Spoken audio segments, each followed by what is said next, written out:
푸른 언덕과 속삭이는 숲 사이에 자리 잡은 왕국에서 한 왕이 무거운 마음으로 통치했다. 그의 막내 아들, 끝없는 기쁨의 원천이었던 아이가 갑작스러운 병으로 세상을 떠났고 왕은 슬픔에 휩싸였다. 상실은 그림자처럼 그를 따라다니며 한때 빛나던 그의 영혼을 흐리게 했다. 낮과 밤이 뒤섞였고 한때 사명을 상징하던 왕좌는 이제 그의 고통을 차갑게 떠올리게 하는 물건이 되었다. 왕국은 비록 번영했지만 그의 절망의 무게를 느꼈고 마치 해조차 떠오르기를 주저하는 듯했다. 한때 강인함의 기둥이었던 왕은 이제 길을 잃은 듯했다. 그는 웅장한 궁전의 복도를 헤매며 발소리의 메아리가 유일한 동반자였다. 아들의 웃음소리, 한때 모든 구석을 채우던 멜로디는 이제 침묵 속으로 사라졌다. 그는 일상에서 위안을 찾으려 했다. 법령을 내리고 수학을 감독하며, 하지만 그 어떤 것도 그의 아픔을 덜어주지 못했다. 한때 가능성의 테피스트리였던 세상은 이제 메마른 평원처럼 보였다. 그의 마음은 고통으로 수축되어 더 이상 예전의 따뜻함을 품을 수 없었다. 어느 아침 결심의 불꽃에 이끌린 왕은 답을 찾기로 했다. 그는 왕국의 소란에서 멀리 떨어진 곳에 홀로 사는 현자를 알고 있었다. 이 현자는 가장 깊은 슬픔을 풀어낼 수 있는 통찰력을 지녔다고 전해졌다. 알아보지 못하도록 소박한 옷차림으로 변장한 왕은 구불구불한 길을 따라 조용한 계곡 가장자리에 자리한 소박한 집에 도착했다. 현자는 마치 현재를 꿰뚫는 듯한 눈으로 그를 질문 없이 맞이했다. 왕은 마음을 쏟아냈다. 그는 아들에 대해, 그의 날들을 형성했던 기쁨에 대해, 그리고 이제 그를 집어삼키는 공허함에 대해 이야기했다. 그는 자신의 지침과 고통에 숨막히는 압박에서 벗어나고 싶은 갈망을 고백했다. 현자는 그의 말을 귀 기울여 들었고 그의 침묵은 부드러운 존재감으로 모든 단어를 흡수했다. 왕이 말을 마쳤을 때 현자는 아무 말도 하지 않았다. 대신 그는 천천히 일어나 집 안 깊숙한 곳으로 사라졌다.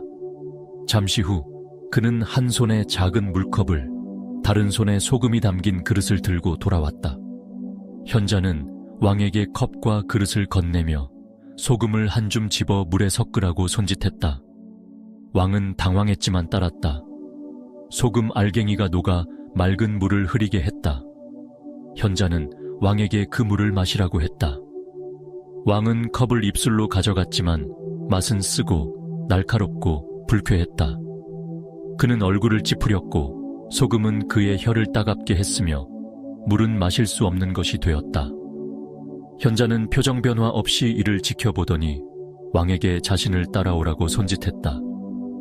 그들은 함께 계곡을 걸었고 공기는 신선하며 야생화 향기로 가득했다. 길은 호수로 이어졌고 그 표면은 전고의 햇빛 아래 반짝였으며 호숫가는 바람에 흔들리는 갈대로 둘러싸여 있었다. 현자는 호수를 가리키며 미묘한 손짓으로 왕에게 같은 행동을 반복하라고 했다. 소금을 한 줌 집어 물에 던지라고. 왕은 그렇게 했고 소금 알갱이가 수면에 흩어지며 깊이 가라앉는 것을 보았다.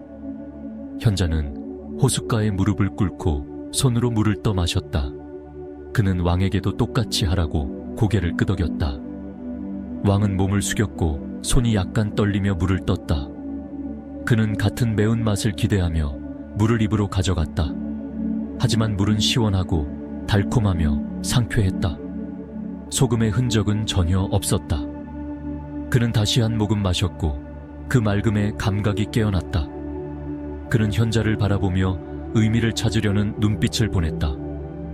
현자의 시선은 단단했고 그의 존재는 안정감을 주었다.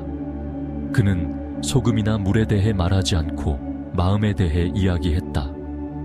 그의 고요함을 통해 전달된 고통은 소금과 같았다. 항상 존재하고 피할 수 없으며 삶의 본질의 일부였다.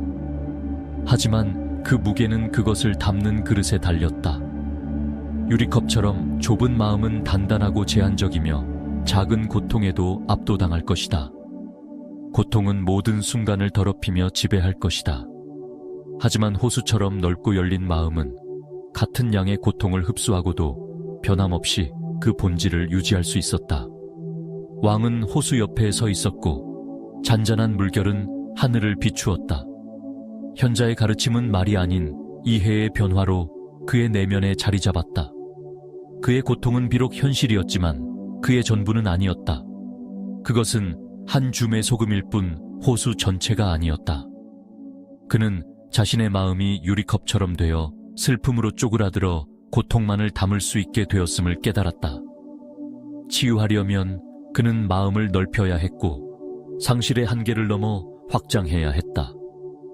궁전으로 돌아가는 여정은 달랐다. 왕은 나무잎의 바스락거림, 태양의 따뜻함, 멀리서 들리는 새의 울음소리를 알아챘다. 한때 그에게 잊혀졌던 이 작은 세부 사항들이 이제 그의 내면에서 무언가를 일깨웠다.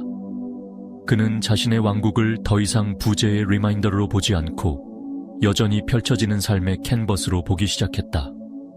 사람들, 들판, 계절의 순환, 그것들은 조용한 회복력을 지니고 있었고 상실을 겪고도 삶이 계속된다는 것을 상기시켰다. 이어진 날들 속에서 왕은 마음을 넓히려 노력했다. 그는 백성들 사이를 걸으며 그들의 투쟁과 기쁨을 관찰했다. 그는 그들의 삶의 리듬, 그들의 웃음, 노동, 희망을 들었다. 그는 작은 행동에서 의미를 찾았다. 정원을 가꾸고 자신을 섬기는 이들과 식사를 나누고 뜰에서 아이들이 노는 모습을 지켜보는 것. 각 순간은 그의 영혼의 호수를 천천히 채우는 물방울이었다. 고통은 사라지지 않았다. 그것은 조용한 동반자처럼 남아 호수의 광대함에 녹아든 소금처럼 존재했다. 하지만 더 이상 그를 정의하지 않았다. 그의 마음은 커졌고 그의 고통뿐 아니라 주변 세계의 아름다움을 포용했다. 그는 백성들과의 연결, 그들과 공유한 인간성에서 힘을 찾았다. 그의 왕국, 한때 그의 슬픔으로 어두웠던 곳은 새롭게 빛나는 그의 영혼의 빛을 반사하기 시작했다. 그 교훈은 길잡이 별처럼 남았다. 고통은 피할 수 없지만 그 힘은 마음의 용량에 달렸다. 좁은 마음은 고통을 증폭시켜 모든 것을 집어삼키게 한다. 인내와 개방으로 단련된 넓은 마음은 같은 고통을 품고도 여전히 빛날 수 있다. 왕은 유리컵이 아닌 호수가 되기로 선택했다. 그리고 그 선택 속에서 그는 위안뿐 아니라 조용하고 지속적인 힘을 찾았다. 세월이 흘렀고 왕의 통치는 갱신의 시기가 되었다. 그의 백성들은 기쁨과 슬픔을 모두 이해하는 통치자, 지평선처럼 넓은 마음을 가진 왕에 대해 이야기했다. 그들은 현자나 호수에 대해 알지 못했지만 그의 변화의 물결을 느꼈다. 고통을 품고도 삶을 사랑하는 마음으로 고양된 왕국이었다.